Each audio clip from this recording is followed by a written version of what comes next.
So, welcome to Oakridge Training Consulting's Virtual Connections Space for Conversations podcast. Hi, I'm Steve Monroe, and in this episode, we're talking to my colleague Jo Clare about the topic of how can I encourage growth mindset and change readiness in the team. So, hi, Jo. Hi, Steve. Hi, welcome. So our aim in this podcast is to have a great conversation and give you some very practical ideas and suggestions that you can implement almost immediately. But first, let's set the scene. So, Jo, what would you like folks to know about you and your career to date? Like, how did you end up on a podcast with me? Well, thank you very much for inviting me on the podcast, first of all. So I'm Jo Clare, executive coach and leadership development consultant. My kind of background was very much corporate aviation, working in senior roles in HR and OD, and it was a challenging environment. I worked for a legacy airline, and we were having to compete against low-cost carriers. So lots of change, lots of cost reduction. And then followed by a really significant transformation from a UK organisation into a global organisation. So it was a great experience, and we were living change every day through that period. And of course, now what I'm really loving as an independent consultant is really working with a variety of organisations, backgrounds, cultures, environments, and of course, more recently embracing the changing world of online and delivery and coaching, etc. So change is kind of constant for everybody, but I think for me it's something that really kind of energizes me. Yeah, absolutely. I'm thinking about this whole subject actually of change readiness.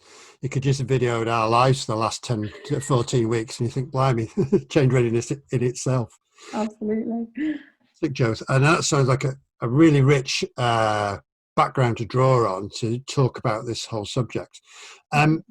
You mentioned a couple of things, leadership and coach, executive coach in there. So what is it that gets you out of bed in the morning to do the kind of work you do with our listeners? So what drives you on?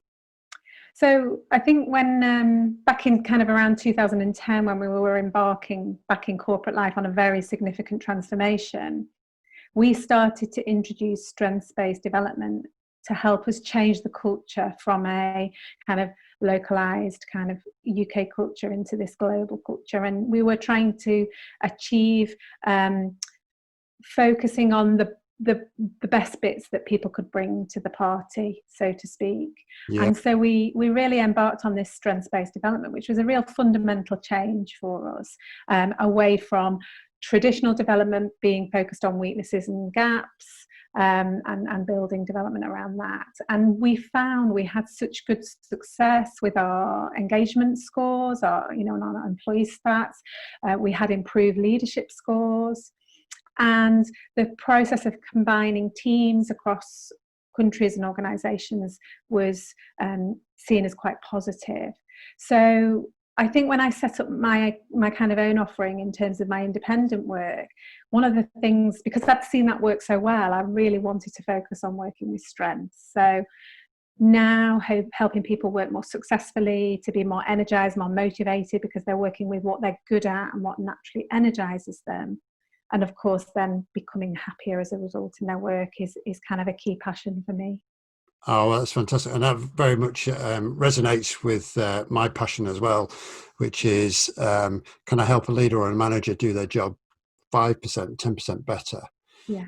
Because I find if I can do that, that has a ripple effect through an organisation, and the people who are coming to work are that little bit more satisfied or engaged in their work. Brilliant. And it doesn't have to be a massive step, as you say. It can be a little baby step, a little tweak, a little change of the way we think and the way we do things, but it can make such a difference.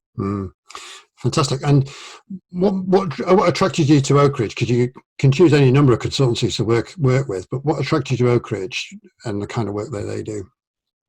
Yeah, so as I was embarking on independent life, one of the things I missed straight away was working with a team and having that collective objective to work on together.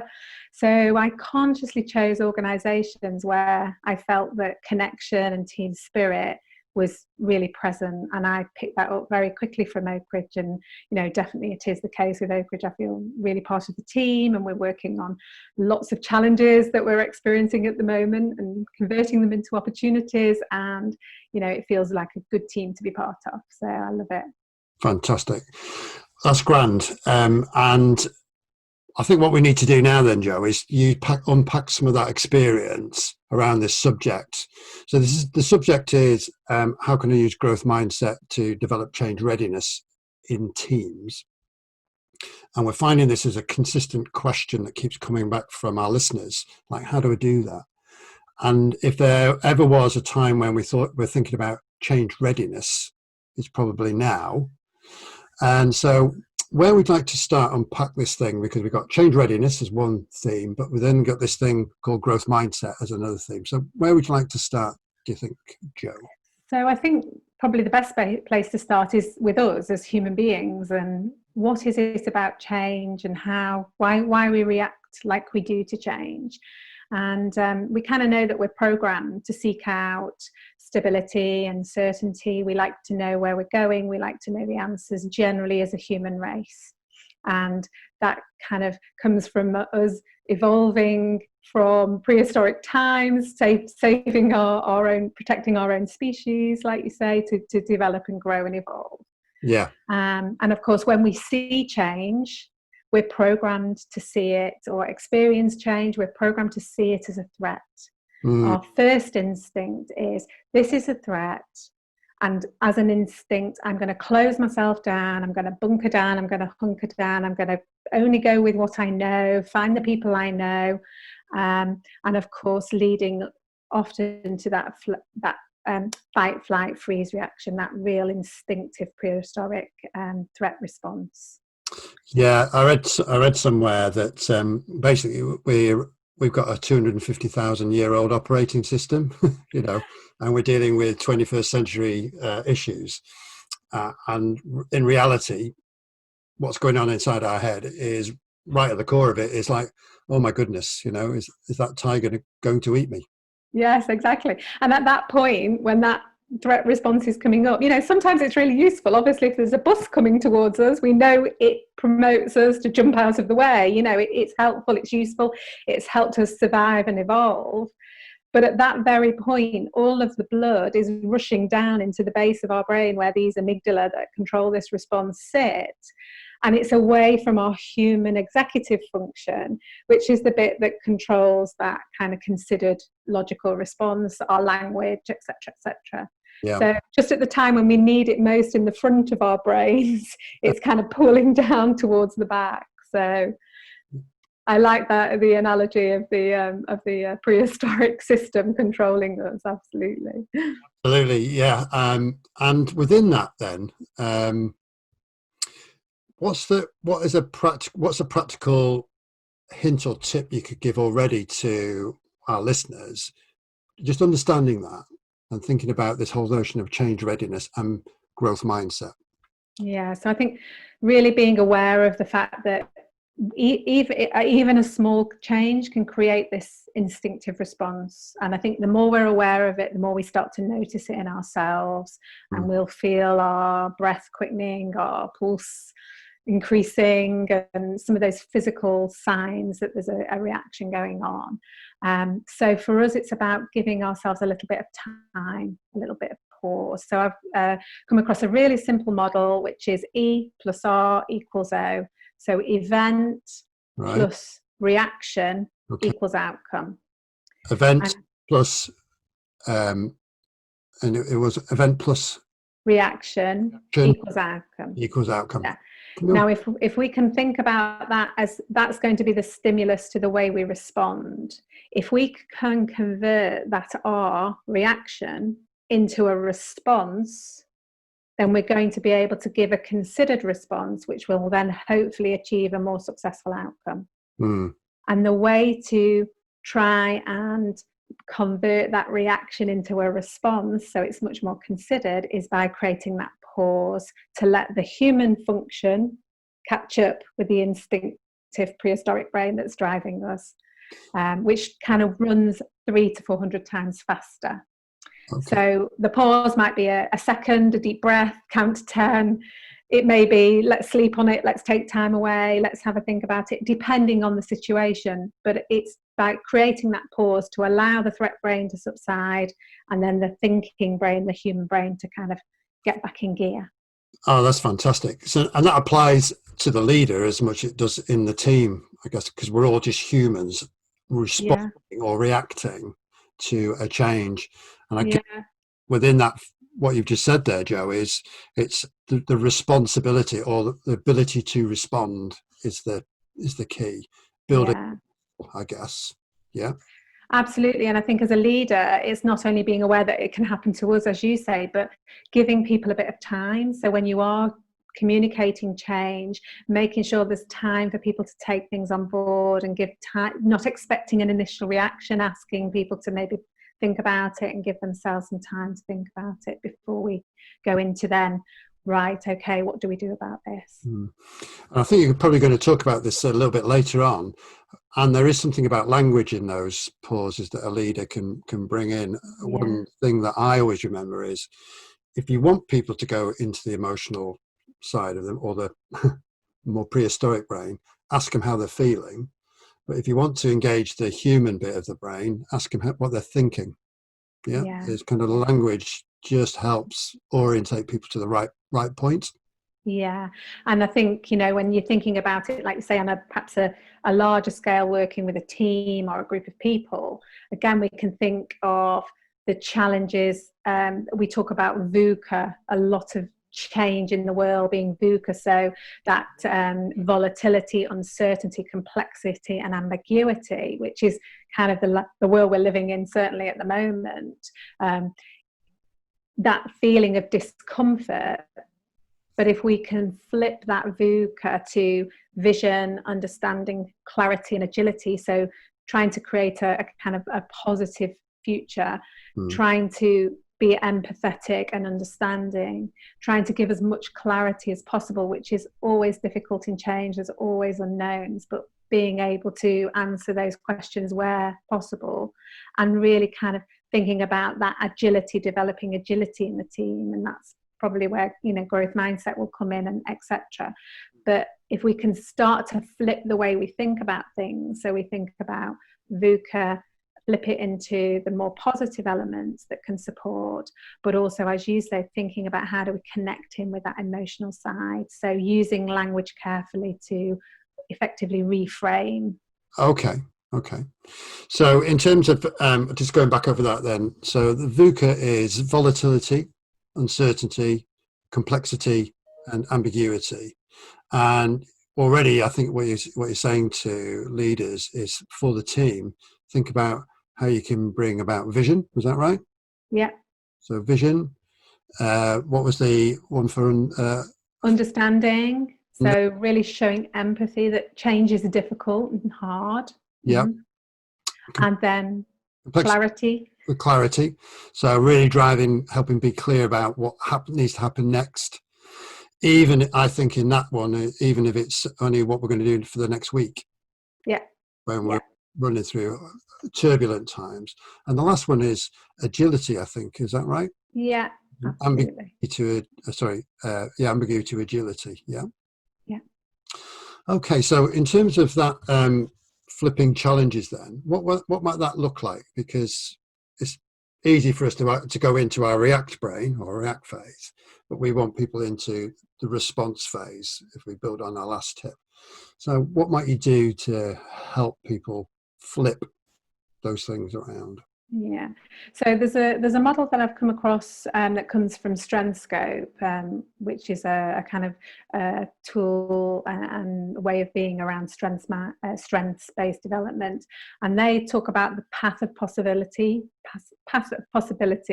versus the path of limitation. Yeah. So when we start to think about the challenge or the problem that is facing us, we, as our human instinct will do, we'll focus on the problem. And if we start to focus on the problem, what we do is we kind of close down our thinking. We start to think about just kind of resolving that issue, and it becomes very insular, and it takes us down a path, usually a negative path, where we're kind of going into a bit of a downward spiral. But if we can try and flip it into a solution or an opportunity, Yeah. so we start to think, instead of thinking about, oh, it's a problem, but we've tried it before, we've done this before, that's not going to work. If we start to think about, what if we try this, what if we do this, it's a simple change of language, but it opens up thinking and takes us to a path of possibility where we can identify a number of options. Okay. And of course engenders those more positive feelings of engagement and hopefulness, and that there is end the solution. We're going to be able to resolve it. So that's the third tip then, effectively. It's like the what if. So yeah. When we're faced with a challenge and complexity, we need to get ourselves thinking about what can we do rather than what we can't do. Would that be a good summary there? That's a perfect summary. And if people are interested, there's a great TED talk by Natalie Fratto. It's only a short one. It's a 6-minute one. And she talks about measuring adaptability. And it's what if. She uses the what if question to test people's adaptability. And it's a really interesting take on maybe using a different kind of framework for interviewing, to kind of measure how adaptable somebody's going to be able to be in the face of challenge. And that's great, because that sounds like a really useful thing. So who's that again, Jo? Natalie Fratto, and she's on TED Talk. It's a TED Talk. We'll make sure we've got a link to that particular TED Talk in the show notes and on the website, so folks can go back to that one, because that sounds like a really good resource to get into, particularly as I'm sitting, imagining myself, and we've both been team leaders in the past, imagining ourselves thinking about our teams and how we help them to be as response-able to changes as possible, that resilience or flexibility, whatever we want to call it. Yeah. I'd just like to build on that, because I think we need to unpack a couple of things we talked about, which is strengths, but also I think we need to think about the thing that was in the title, which is growth mindset, because we seem to be looping back to what we think about, and how what's going on in our heads can be a big clue to being responsive and change ready, if you like. Yeah. So what can you tell me about growth mindset? Yeah, so this is a great piece of work, actually came from Carol Dweck, professor at Stanford, and she worked primarily in education, and she was really trying to work out, why did certain students do brilliantly, even though maybe their IQ, their level of intelligence, was measured as lower than maybe some other more able students, yet their outcomes exceeded. And she kind of identified this term, growth and fixed mindset. So when students believed that they were smarter, they understood that their effort made them stronger, they put extra time in and effort, and they kind of, the way they thought about failure, the way they thought about their own development, was really critical to that successful outcome of the grade. So she started to talk about this in business, as a concept in business, and she's got studies that identify that when companies embrace that growth mindset, their employees feel far more empowered and more committed. They also feel that they are supported more by the organisation, and it really helps collaboration and innovation. And again, what we know about challenging times, especially when we're perhaps in it for the longer term, it's all about collaboration. It's about getting diversity of thinking, identifying best options and innovative solutions to new problems and fresh thinking. So a growth mindset would say failure is an opportunity to grow, whereas the fixed mindset would be, well, failure is, I'm only limited to this ability and I'm not good at that. Yeah. Right. So this is where I would give up, because my first experience of trying something new, I didn't get the results I wanted, and the story in my head might be, I'm no good at this, therefore I'm not going to do it anymore. I don't want more failure, basically. It might have been that somebody said to you earlier on in your school life, you're no good at that, you're better at that, you know. So that's closed your thinking down and kind of created this expectation that you're just not good at that. And of course, the students that try, learn, kind of almost try things out as experiments and learn from them are the students that seem to do really, really well.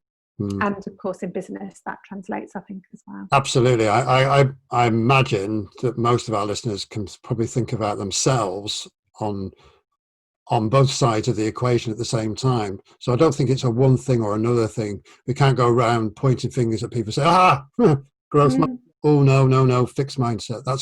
That's not the deal. No, it's recognizing, when am I in that thinking of a limited fixed mindset? And again, when am I there for thinking growth? And what is it about the experiences where I'm thinking growth? What makes me feel okay about that? And where can I make sure that I'm catching myself and thinking, actually, I'm going down that path of limitation. How do I flip myself back onto the path of possibility by asking, what if? Yes, absolutely. So the what if thing seems to be really key. Or my two boys are now teachers, and they talk. I'll be very familiar with this then, I would imagine. One thing I've heard from them is when somebody says, "Oh, I can't do that," is to say, "We can't do it yet." You know, it's not yet. So there's always an implication that you potentially can do by re-examining what the constraints are, how you're thinking about stuff. And I'm imagining, again, I'm thinking back to my experience as a team leader. Sometimes when I've just reframed it as, we can't do that yet, guys, but what do we need to find so we can do it or could do it in the future? Is a way forward with that. So growth mindset is one label we can give, or one useful model. And Carol Dweck's really well known. She's got lots of good books, I think. You'll find her on YouTube, I guess, Jo. Yeah, lots of articles and information, a lot of it in education, but also quite a lot in business as well. Yeah. So the thing is to catch yourself when you're thinking, I can't do this, versus, I could do this. What do I need to do to be able to do that? That's the difference between the two. And would you believe it? As I think you said, it probably goes back to some stories you begin to tell about yourself and your capabilities versus what you might be able to do if you just reframe those capabilities slightly. So I've always told myself a story. I'm rubbish at maths. Yeah. And that's because of feedback I got at school. And would you believe it? Here I am approaching blah, blah, blah, blah, years in life, and I still won't really engage with Microsoft Excel because I'm old enough when you had to program all the equations into Excel. So I need to have a word with myself, don't I? I can't do Excel yet. Not yet. Well, that just brings us neatly round, I think, to thinking about the other components of this. Developing change readiness, I think, was the phrase within our subject. And the use of strengths, which links us back very neatly to the start of your story. Can you tell me a bit more about strengths then, as a way of developing change readiness and growth mindset? So I think this thing about growth mindset and change readiness is, as you say, it's very much a way of thinking, and it starts with us. And we have got tools that we can use also to measure those. So I recently came across a tool that was really great from measuring self-perception around our openness to development and change readiness. Right. And it's different from other tools. It doesn't necessarily recognize personality or trait or type. It measures your state, your mindset, how are you feeling about yourself in terms of your own openness to development and your own change readiness. That sounds it's a really different tool, but I'm really excited to start to then combine that with then working with strengths, because I believe that if we can get our mindset open to change and change readiness and development, and we can really power it up through using strengths. Okay. And as I mentioned before, I started working with strengths in 2010. And what we know about strengths is that if we work with our strengths, we're likely to be better at it because it comes more naturally to us. But also the great thing about strengths is that they really motivate and energize us. So this is a link back to that whole motivation and engagement thing. If I'm working with things that I can do well or get satisfaction from, I'm more likely to repeat that.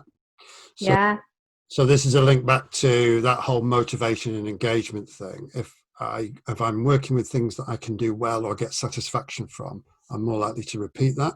Yeah, absolutely. So if I can employ my strengths in solving and developing new and innovative solutions, not only am I going to be better at it because it's innately easier for me, but actually I'm going to be energized and motivated to stick at it and work with it. So really critical for me in terms of not only mindset of, as I said, change readiness and openness, but actually how do we really power up that impact? Great. Well, let's unpack those two things then, because first of all, you talked about this tool. Yeah. Just tell me a little bit more about the tool. So there's the Engage tool that measures the change readiness and mindset. As I say, that tool's fairly new to me. I'm really excited to start to use it, but it kind of focuses on three main areas: openness. It focuses on openness, confidence, which of course, you know, we've already talked about your experience with Matt is critical to change readiness and development. So openness, confidence, and impact. Okay. So it identifies potential. It kind of improves engagement and of course performance as a result. And then the other tool that I use to help us with identifying those strengths to then power that up is the Strengthscope tool. There's plenty of tools to use out on the market, but when I did my research about which one was I going to work with, I identified Strengthscope as the only one that was registered by the British Psychological Society. So for me, that gave me a sense of robustness and credibility around the tool.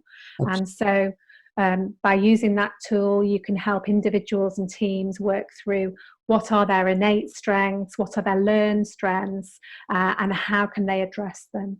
And if we can focus our development on improving our strengths, and then look at our, it's not all about strengths. Of course, we do have to be aware of where there are some development areas, but we call them performance risks. Okay. Because if it's a development area that's going to have a significant impact on the ability to do the role that you're doing, then that is something obviously you need to focus on. But if it's a development area that has little impact, then perhaps we can not worry too much about that.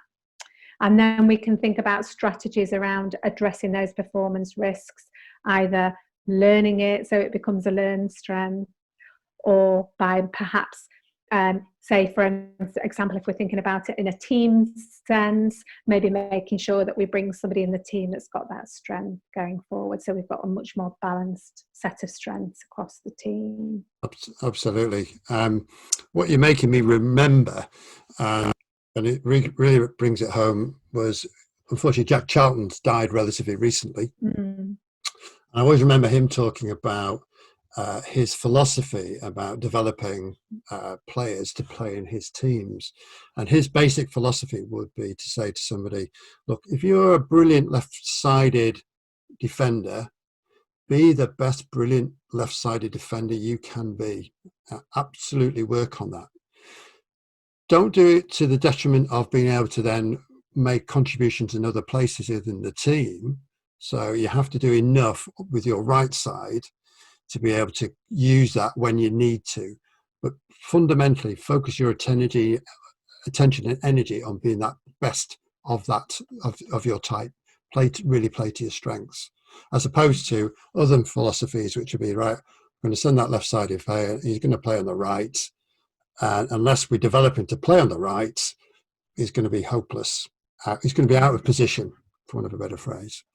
So boiling down to very practical things about thinking about what a team leader can do to develop strengths within their team and development plans, what's the balance you would advise to put your focus on in terms of either strengths or performance What were they called again? Performance risks. Performance risk. Yeah.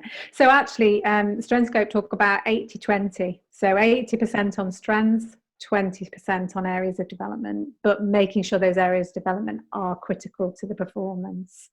And that's a real interesting, flip, isn't it? Because we know, again, with our human negativity bias, seeking out problems and searching for change or difference, again, we have that negativity bias of looking for weaknesses and gaps. We'll get the score report, and the first thing we'll look at is perhaps at the lowest scores rather than the highest scores.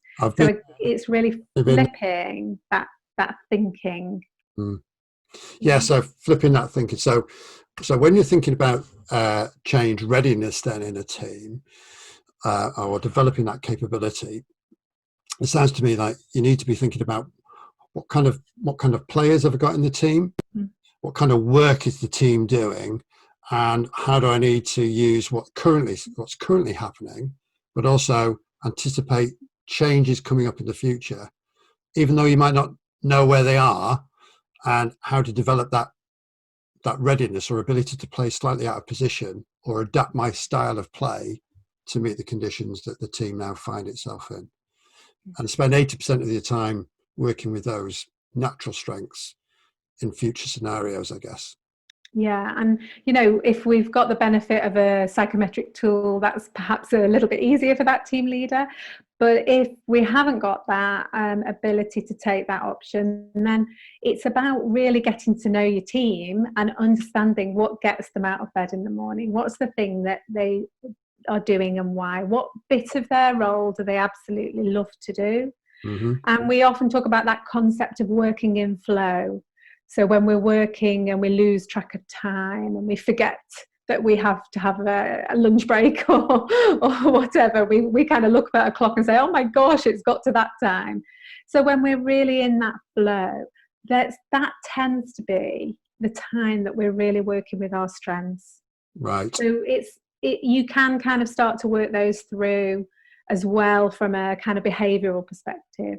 And, it is that kind of, what is it that you love to do about your job? Simple questions that can really kind of engender that kind of awareness of the things that really motivate the team and the different members of the team, and where can we best marshal that support.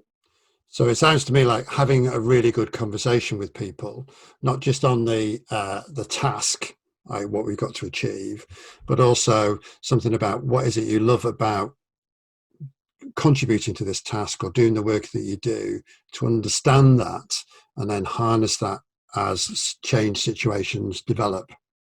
Yeah, that's a really good tip. You don't have to have a psychometric tool to that. Just by being curious as the leader and asking those questions can make a massive difference. Yeah, absolutely. All right, fantastic. Jo, we could probably talk I could talk with you quite readily for another hour on this subject. And we've already left, I think, folks with some key tips along the way. If I was to bring you around to thinking about back to the frame, which was how can I encourage growth mindset to help with change readiness, in particular as folks navigate their way through this particular change impact that they're responding to. What was the final message you want to leave folks with at this particular point? Yeah, I think, getting through periods of change and transformation is tough, and it can sometimes feel like you're on a bit of a roller coaster with it. And I think all of us are experiencing this as longer than maybe we first thought it might be.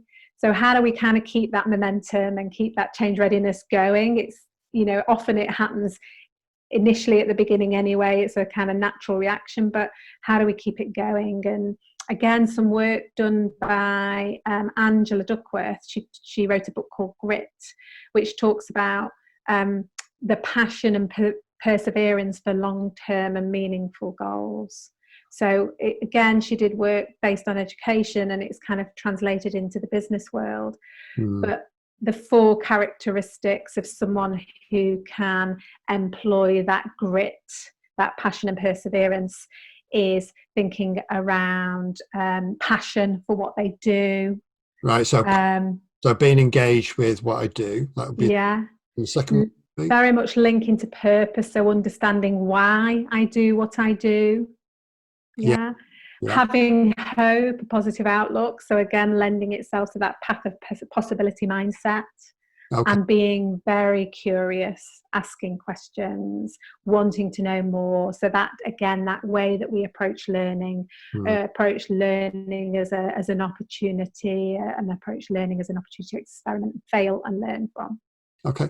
And that lady's name again was Angela? Duckworth. Angela Duckworth. Yeah. So, folks, we'll make sure that that's referenced to on the show notes, and you'll be able to get some more information about grit and the characteristics of, for you as a team leader, thinking about how do I develop grit within my team, and then we translate that across to change readiness. I think we're in a good place. That's fantastic. So that final tip is a thought around this whole openness and developing the grit muscle, if you want to put it that way. Jo, we've got a belief, as you know, within Oakridge of abundance. So what would be a great book you would focus people towards, or might there be somebody you follow? We've already kind of mentioned a few people follow in this area, or indeed there might be a podcast that you would direct people to. What's the final sort of abundance you give to the listener here? Yeah, I love that spirit of abundance. So I think, on top of what we've already mentioned during our conversation, one of the great podcasts that I subscribe to is The Strengths Guy, and it's Dr. Paul Brewerton, so the person that co-developed StrengthScope tool, and he does the podcast every Monday, so that's a great one to listen to. As we've mentioned a couple of books already, and links to TED Talks, we'll make sure they're on the show notes too. Perfect. Thank you very much. I know, it's been a pleasure, absolute pleasure, Jo. So folks, thanks for listening to the episode with me, Steve, and Jo Clare. On behalf of the Oakridge team, we hope you really enjoyed our space for conversation and found it practical and informative.